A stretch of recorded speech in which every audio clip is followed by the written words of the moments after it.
Hello guys, the study classes की online class में काफ़ी लंबे समय से एक बार फिर आप सभी का हार्दिक स्वागत है। तो हम पढ़ रहे थे साइंस। साइंस में मैंने आपको 10th क्लास, 11th क्लास और 12th क्लास तक के लेवल के अपन ने कुछ टॉपिक लिए थे। फिर बीच में कुछ ब्रेक करना पड़ा क्योंकि हमने भी वापस ऑफलाइन क्लासेज जो स्टार्ट की है, इसलिए हमें थोड़ा सा ब्रेक करना पड़ा। और यूट्यूब पर हमने क्लासें नहीं लगाई क्योंकि हमारे जो ऑफलाइन है वो 2 बैच स्टार्ट किए तो टाइम इतना मिला नहीं। तो फिर सोचा कि भाई टाइम निकाल के वापस क्लास है वो स्टार्ट करते हैं। तो इसी कड़ी में वापस हम क्लास स्टार्ट करने जा रहे हैं। तो मैं आपको पढ़ा रहा था साइंस।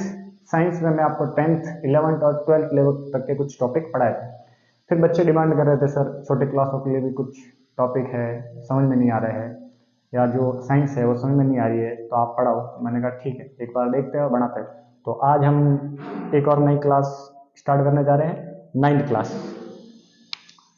9th क्लास का अपन टॉपिक स्टार्ट करेंगे और 9th क्लास की साइंस जो है वो आज से हम स्टार्ट करेंगे। 9th क्लास में अपने एक पार्ट है, वैसे मैं आपको साइंस पढ़ाऊंगा तो मैं आपको बताता हूँ साइंस में भी अपने कुछ टॉपिक जो है वो कम कर दिए हैं। आपने देखा होगा बोर्ड में 9th में सब में थोड़ा थोड़ा थोड़ा थोड़ा टॉपिक जो है वो हटा दिए हैं। तो हम जो पढ़ेंगे वो अपडेट के हिसाब से पढ़ेंगे, वैसे नहीं कि पुराने वाली किताब के सब पार्ट पढ़ेंगे। अब जो कटे हुए हैं उनको हम पढ़ेंगे नहीं। तो मैं आपको साइंस पढ़ाऊंगा। अब साइंस साइंस को अपन 3 भागों में डिवाइड करेंगे। साइंस को कितने भागों में डिवाइड करेंगे? 3।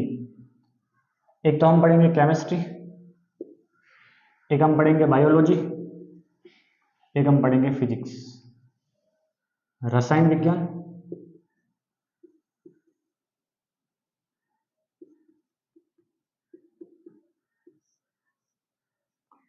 एक हम पढ़ेंगे जीव विज्ञान और एक हम पढ़ेंगे भौतिक विज्ञान।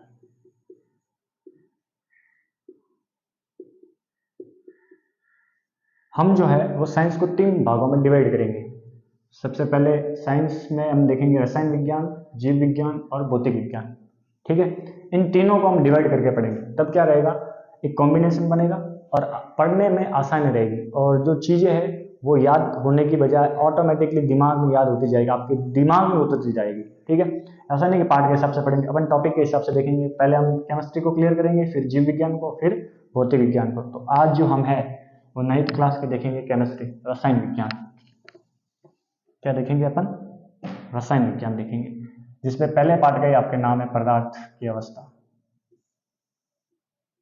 पदार्थ की अवस्था। आप कोई भी टॉपिक पढ़ रहे हो, सबसे पहले उसको 2 भागों में तोड़ दो। जो भी अपने टॉपिक लिखा हुआ है आप उसका हिंदी अर्थ करने की कोशिश करो, उसको डिवाइड कर दो, उसका डिवाइडेशन कर दो, उसको तोड़ दो और उसका हिंदी अर्थ समझने की कोशिश करो कि वो शब्द जो है वो अपने को कहना क्या चाहता है। अगर आपने शब्द सीख लिया कि क्या कह रहा है तो आपको पढ़ने में आसानी रहेगी। जैसे यहाँ 2 शब्द आपको दिख रहे होंगे, एक तो आपको दिख रहा है पदार्थ और दूसरा आपको दिख रहा है अवस्था। मतलब किसकी अवस्था दिख रही है आपको? पदार्थ की अवस्था। पदार्थ की अवस्था। 2 टॉपिक है आपके पास। कितने टॉपिक है? 2। दोनों का अर्थ देखते हैं। सबसे पहला टॉपिक है अपना पदार्थ। टॉपिक क्या है? पदार्थ। अब ब्रह्मांड में कोई भी आपको वस्तु दिखती है वो सब की सब किससे मिलकर बनी हुई है? पदार्थ से। किससे मिलकर बनी हुई है? पदार्थ से।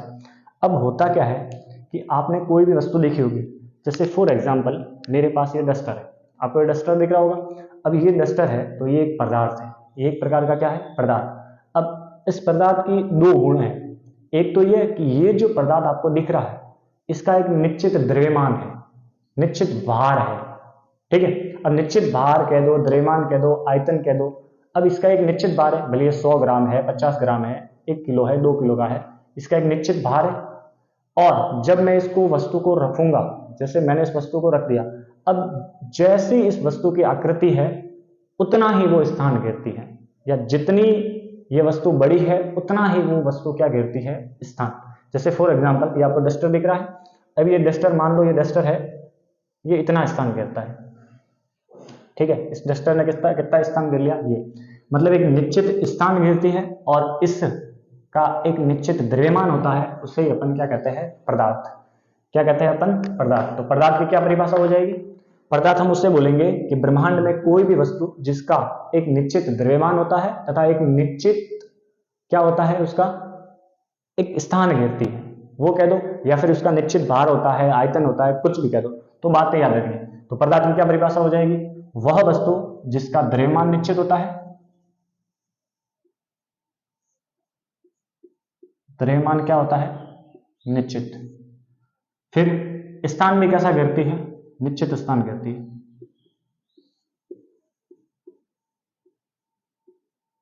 निश्चित घेरती है, उससे अपन क्या कहते हैं, पदार्थ। क्या कहते हैं, पदार्थ। सिंपली पेन मान लो, ये पेन है, अब इस पेन का एक द्रव्यमान है, भले 5 ग्राम की 10 ग्राम की, अब मैंने इस पेन को यहाँ रख दिया, अब इस पेन का एक निश्चित द्रव्यमान है और पेन ने अपने ही बराबर एक निश्चित स्थान घेरा है, इसे अपन क्या बोलेंगे, पदार्थ। क्या बोलेंगे, पदार्थ। तो वह वस्तु जिसका एक निश्चित द्रव्यमान होता है तथा एक निश्चित क्या घेरती है, स्थान घेरती है, उसे अपन कहते हैं पदार्थ। ब्रह्मांड में कोई भी वस्तु हो, सबको क्या कहते हैं, पदार्थ कहते हैं या मैटर कहते हैं। ठीक है, इस पदार्थ के दो आधार हैं, ये जो पदार्थ है इसके दो आधार हैं, ये जो आपको पदार्थ दिख रहे हैं इसके दो आधार हैं। कितने आधार हैं, दो। इस पदार्थ के आधार कितने हैं, दो आधार है। बेस कितने हैं, दो। एक तो उसका आधार है रासायनिक आधार,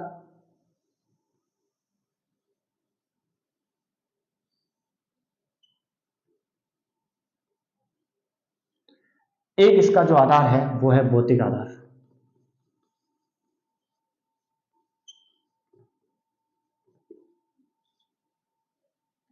तो पदार्थ के आधार कितने हैं, मैंने कहा कि ब्रह्मांड में कोई भी वस्तु है वो सब किससे मिलकर बनी है, पदार्थ से।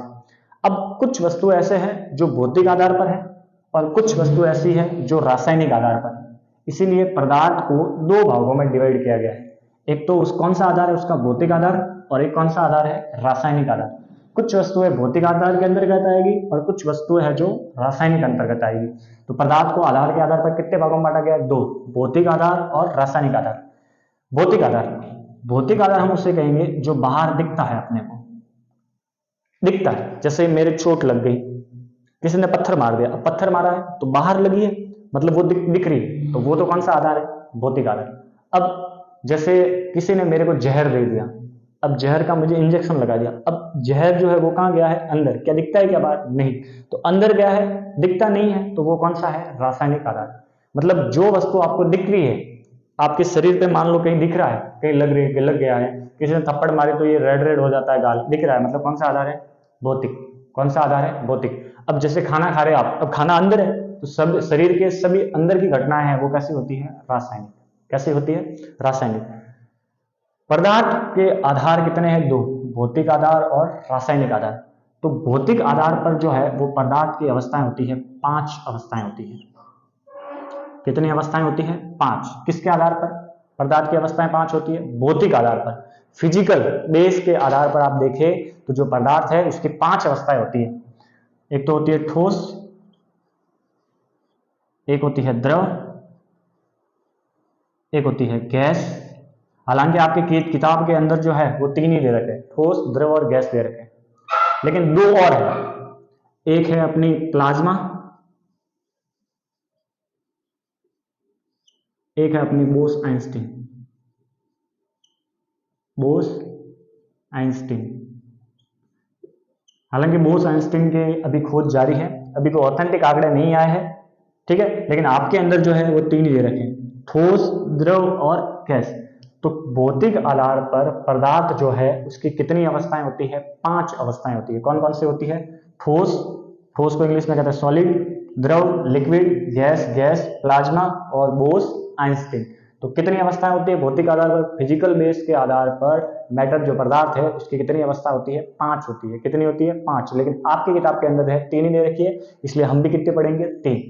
कितने पढ़ेंगे, 3। जितना है उतना ही पढ़ना है, एक्स्ट्रा पढ़ने की जरूरत नहीं है, वैसे ही कोर्स है, फिर दिक्कत नहीं होनी चाहिए। तो जितना है उतना ही पढ़ना है, ठीक है। फिर देखते हैं कि जो प्लाज्मा है इसकी खोज अभी हाल ही में की गई है। तो एक वैज्ञानिक है, कुकस नामक वैज्ञानिक ने इसकी खोज की थी। इसकी जो खोज है, किसकी खोज? प्लाज्मा की। तो जो प्लाज्मा की जो खोज है वो किसने की है? कुकस नामक वैज्ञानिक ने प्लाज्मा की खोज की है। किसकी खोज की है? प्लाज्मा की। पांचवी आती है अपने बोस आइंस्टीन, इसकी खोज की है सत्येंद्र नाथ बोस। सत्येंद्र नाथ बोस किसने किया? सत्येंद्र नाथ बोस। तो पदार्थ की भौतिक आधार पर अवस्थाएं कितनी होती है? 5। कौन कौन सी होती है? ठोस, द्रव, gas, plasma, Bose Einstein. Plasma की खोज किसने की? कुकस। किसने की? कुकस। बोस आइंस्टीन की खोज किसने की? सत्येंद्र नाथ बोस। किसने की? सत्येंद्र नाथ बोस। इसी प्रकार पदार्थ की जो है वो रासायनिक आधार पर अगर अवस्थाएं देखें या टाइप्स देखें या डिवीजन देखें तो वो 3 आधार है, 3 भागों में बांटी गई है। रासायनिक आधार पर पदार्थ को कितने भागों में बांटा गया है? 3। सबसे पहला तो होता है तत्व, जिसे कहते हैं एलिमेंट। एक होता है अपने यौगिक, जिसे कहते हैं कंपाउंड। एक होता है अपने मिश्रण, मिक्सचर। 3 होते हैं। तो रासायनिक आधार पर अगर हम पदार्थ की अवस्थाएं देखें तो 3 होती है। एक होता है द्रव, एक होता है यौगिक, सॉरी एक होता है तत्व, एक होता है यौगिक और एक होता है मिश्रण। केमिकल बेस के आधार पर। रासायनिक आधार पर अगर पदार्थ की अवस्थाएं देखें तो 3 अवस्थाएं होती है, तत्व, यौगिक और होता है मिश्रण। जबकि फिजिकल डिवीजन के आधार पर देखें तो उसकी 5 अवस्थाएं होती है, ठोस, द्रव, गैस, प्लाज्मा, बोस आइंस्टीन। ठोस, द्रव, गैस, प्लाज्मा और बोस आइंस्टीन। पहले हमने देखा कि भाई पदार्थ किसे कहते हैं? वह वस्तु जिसका एक निश्चित द्रव्यमान होता है और एक निश्चित स्थान घेरती है, उसे अपन कहते हैं पदार्थ। फिर हमने देखा कि पदार्थ के आधार पर कितने आधार है, डिवीजन कितने हैं? 2। एक फिजिकल बेस के आधार पर, भौतिक आधार, और एक केमिकल बेस के आधार पर, रासायनिक आधार। कितने आधार है? 2। भौतिक आधार और रासायनिक आधार। रासायनिक आधार पर जो पदार्थ है वो 3 होते हैं, तत्व, यौगिक और मिश्रण। जबकि फिजिकल बेस के आधार पर देखें तो 5 होता है, ठोस, द्रव, गैस, प्लाज्मा और बोस आइंस्टीन। प्लाज्मा की खोज किसने की? कुकस। बोस आइंस्टीन की खोज किसने की? सत्येंद्र नाथ बोस ने। इतनी बातें याद रहेगी। अब हम एक एक को खोलेंगे, ठीक है? इसका आप एक स्क्रीनशॉट ले लो सबसे पहले। ले लिया? फिर आगे बढ़ते हैं अपन। अब एक एक अपन गुण देखते हैं। इसका आप एक स्क्रीनशॉट ले लो सबसे पहले। ले लिया? आगे बढ़ते हैं अपने।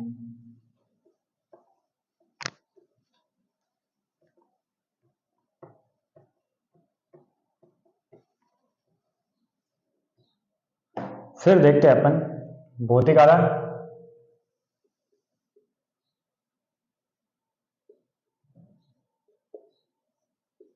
भौतिक आधार में पहली अवस्था देखते हैं अपन ठोस, जिसे अपन कहते हैं सॉलिड। क्या कहते हैं? सॉलिड। अब ब्रह्मांड में मान लो कोई पदार्थ है, उसमें से हम ले रहे हैं कोई ठोस पदार्थ। कौन सा पदार्थ ले रहे हैं? ठोस। जैसे कि मान लिया मेरे पास ये पेन है, आपको पेन दिख रही है। अब ये पेन जो है इसकी अवस्था कैसी है? इस पेन की जो अवस्था है वो कैसी है? निश्चित है कि नहीं है? आपको एक क्राइटेरिया एरिया दिख रहा होगा, ये गोल दिख रही है। अब ये जो पेन है इसका जो आकार है आपको दिख रहा होगा, निश्चित है। अब ये पेन है वो ठोस है। कैसी है? ठोस। अब इसका आकार भी कैसा दिख रहा है आपको? निश्चित। आकार कैसा दिख रहा है आपको? निश्चित। मतलब इसने एक निश्चित स्थान घेरा है। हमें इसकी आकृति पता है कैसी है, गोल है कि टेढ़ी है कि मेढ़ी है, जैसे कोई भी वस्तु हम उसकी आकृति देख के बता सकते हैं कि ये आकृति ऐसी है। तो इसका मतलब ठोस का आकार जो है वो कैसा है? निश्चित। तो पहला गुण इसका हो गया कि ठोस का जो आकार होता है वो क्या होता है? निश्चित। ठोस का आकार निश्चित होता है, निश्चित होता है। अब दूसरा, अब ये जो पेन है इसका भार भी क्या है? निश्चित है। भले 100 ग्राम है, 10 ग्राम है, 200 ग्राम है, जितनी भी है, मतलब इसका जो भार है वो भी कैसा है? निश्चित है। भार कह दो, द्रव्यमान कह दो या आयतन कह दो, वॉल्यूम, तीनों एक ही है। अब तीनों के तीनों क्या है? निश्चित है। इसलिए इसका जो आयतन है ठोस का वो भी क्या होता है? निश्चित। ठोस का आयतन निश्चित होता है।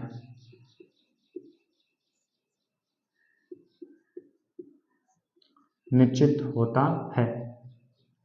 तीसरा पॉइंट आता है, उसको समझने से पहले मैं आपको यहां एक शब्द समझा देता हूं, संपीड्यता। संपीड्यता का मतलब होता है खिंचाव। कहीं अपन किसी भी वस्तु को खींचते हैं, जैसे कोई रबड़ है, अगर मैं रबड़ को खींच रहा हूं तो उसमें खींचने की क्षमता होती है, उसे ही अपन कहते हैं संपीड्यता। क्या कहते हैं? संपीड्यता। अब मान लो ठोस है, अब ये पेन है, इस पेन को मैं खींचता हूं तो एक सीमा तक ये थोड़ा सा इसमें खिंचाव होगा, लेकिन जैसे ही थोड़ा सा खिंचाव होने के बाद में ये जो पेन है वो टूट जाएगी और दो भागों में उसका डिवीजन हो जाएगा। इसका मतलब ये जो पेन है वो ठोस है और ठोस वस्तुओं को ज्यादा खींचा नहीं जा सकता। अगर खींचोगे तो एक सीमा के बाद ये क्या करेगा? टूटेगा। इसलिए मैं कहूं क्या ये खींच सकती है? क्या नहीं। इसलिए उसमें संपीड्यता का जो गुण है वो बहुत नगण्य होता है। तो ठोस में खींचने की क्षमता नहीं होती, खींचने की क्षमता नहीं होती मतलब क्या नहीं होता? उसमें संपीड्यता नहीं होती। संपीड्यता मतलब क्या होती है? नगण्य। तो तीसरा पॉइंट क्या हो जाएगा? ठोस की संपीड्यता नगण्य होती है। ठोस की संपीड्यता नगण्य होती है।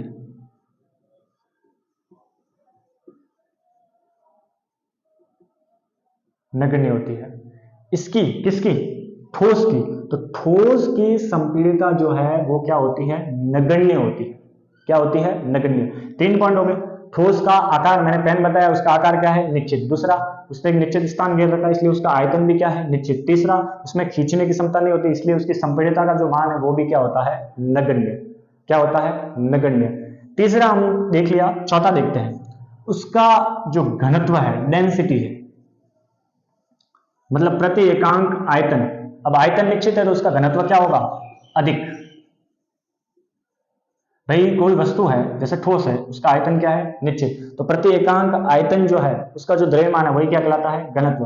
तो इसका जो घनत्व है वो भी क्या होगा? अधिक। क्यों? क्योंकि उसका आकार क्या है? निश्चित है, आयतन निश्चित है, इसलिए उसका घनत्व क्या होगा? अधिक। इसलिए उसका घनत्व क्या होता है? अधिक। तो ठोस का घनत्व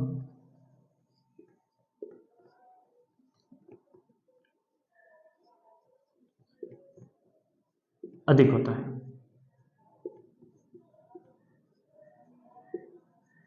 ठोस का जो घनत्व है वो क्या होता है? अधिक।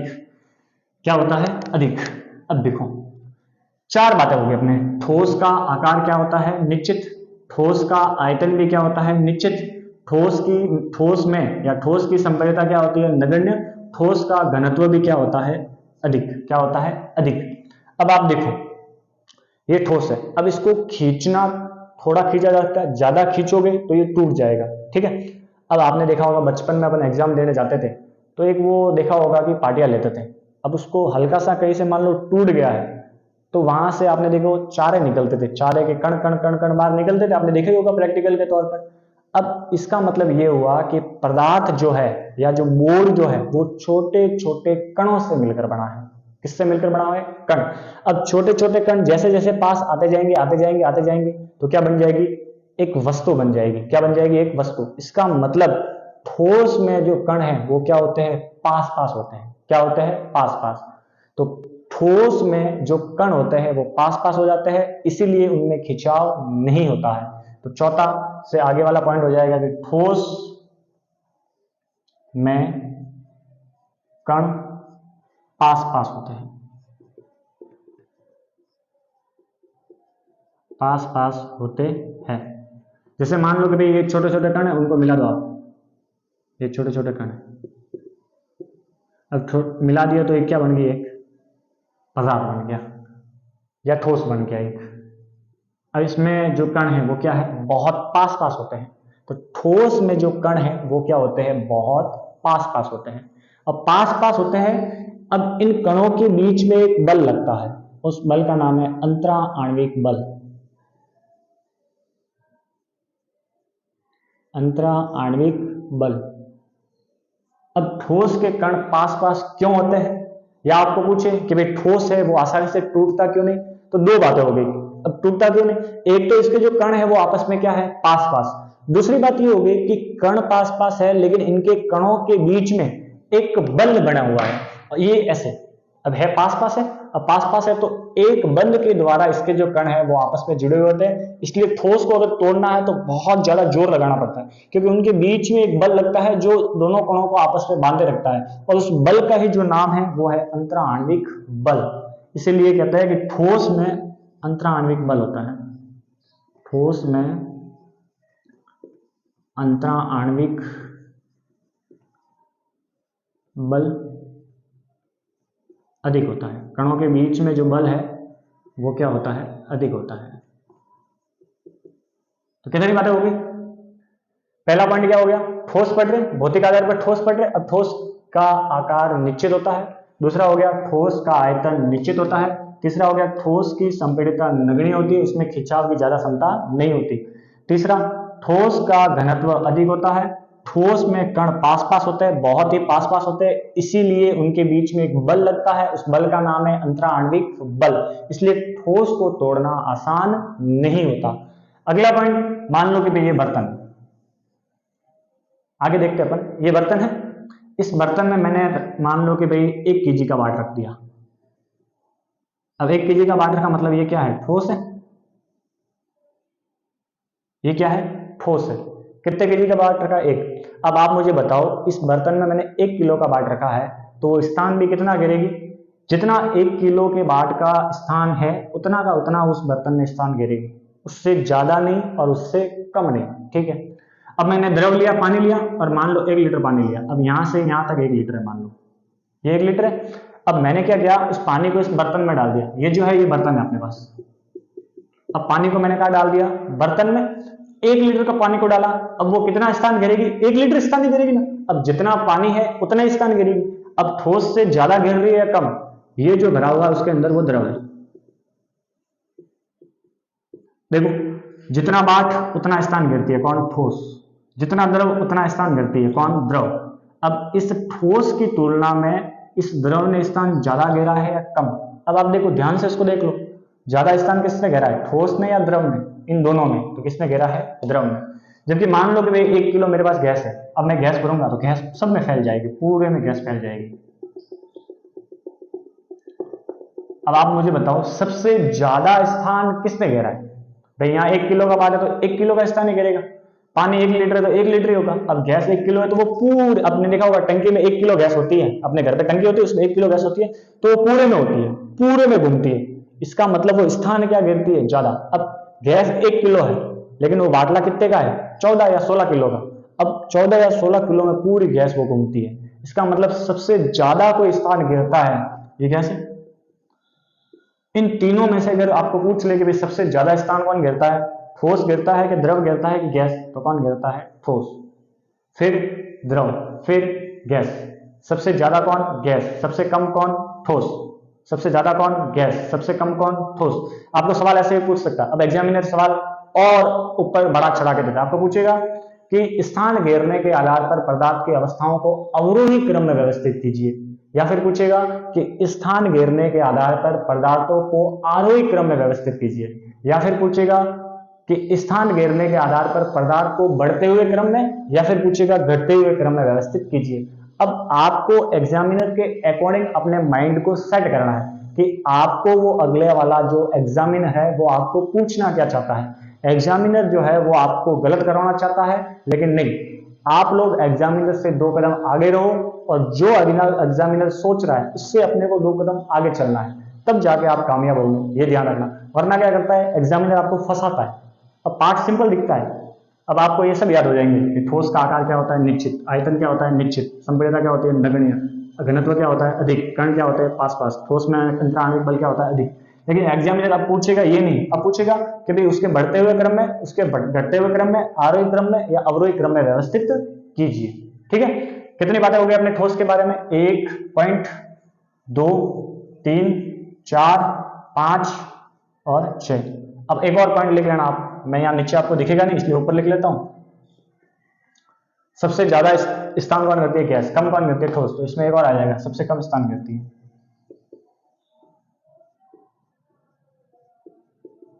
स्थान घेरती है। समझ गए, ये सब के सब जो गुण है ये किसके गुण है, ठोस के, सॉलिड के। आपको पूछेगा कि ठोस के गुणों को लिखिए, तो सबसे पहला तो क्या लिखोगे, ठोस का आकार निश्चित होता है। दूसरा लिखोगे ठोस का आयतन निश्चित होता है। तीसरा ठोस की संपीड़ितता नगण्य होती है। चौथा ठोस का घनत्व अधिक होता है। पांचवा ठोस में कण पास पास होते हैं। छठा ठोस में अंतरा आणविक बल जो है वो अधिक होता है। सातवां हो जाएगा सबसे कम स्थान घेरता है कौन, ठोस। कौन घेरता है, ठोस। ये अपने पास हो गया, अपने पास ठोस। ठीक है, तो इसका आप स्क्रीनशॉट लो, स्क्रीनशॉट लो आप। तब तक मैं इसको साफ करता हूं, आप एक इस बार स्क्रीनशॉट ले लो इसका, एक बार ले लिया आपने स्क्रीनशॉट। ठीक है, तो ये जो पढ़ा है, ये अपने पढ़ा है ठोस के बारे में। किसके बारे में पढ़ा है, ठोस के बारे में। तो आज के लिए इतने ही पढ़ेंगे, क्योंकि हमारी ऑफलाइन की बैच स्टार्ट हो रहे हैं, वो स्टूडेंट आ गए हैं। तो आज के लिए इतना ही, फिर हम कल वापस इसी कड़ी में हम आगे बढ़ेंगे। तो चैनल को सब्सक्राइब करते रहे, लाइक करते रहे, कमेंट करते रहे, शेयर करते रहे। चैनल में बेल आइकन का बटन आता है, उसको क्लिक करते रहे, ताकि हम जब भी क्लास अपलोड करें या लाइव आए तो आपको पता चले और आप उसका फायदा उठा सको। ठीक है, और बैच के रिलेटेड कोई भी इंफॉर्मेशन है तो हमने वैसे वीडियो डाल रखी है और काफ़ी बच्चे आ भी रहे, तो आप देखें, कंटेंट अच्छा है। टेस्ट होगा तो टेस्ट भी हम ऐसा करेंगे कि टेस्ट भी यहाँ ऑनलाइन सॉल्व करवाने की कोशिश करेंगे। ठीक है, टेलीग्राम पर हमारा चैनल है, उस पर आप जाकर ज्वाइन कर लें, ताकि हम जो भी पीडीएफ है या जो भी कंटेंट होगा हमारा द स्टडी क्लासेस का, वो अपलोड करेंगे, वो उन्हीं को मिलेंगे जो ऑफलाइन ज्वाइन कर रखी है। ठीक है, तो आज के लिए इतना ही, धन्यवाद, वेलकम, बाय।